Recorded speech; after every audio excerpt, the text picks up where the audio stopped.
My sweet boy. Don't angry with me. Mom, please leave me alone. My boy, what happened? Anything wrong? Nothing, Mom. Please go now. Hi. Green. What you thinking? Hi, Lizzie. Nothing. But I have faced some problem. How about your problem? Please discuss this with me. If possible, solving by me.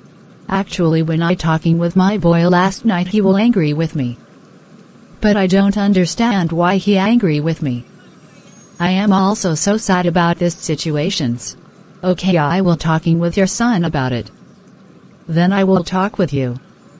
Now you go your home. No tension, my friends. Okay, Lizzie. Thank you so much. Hi, Lizzie. How are you? Hi, Green. I am fine. And you? I am also fine. How about my son problem? You can solve it or don't solving? Already I solving your son problem. Oh sure. Yes. How you solved it? Actually your son need one new brand mobile.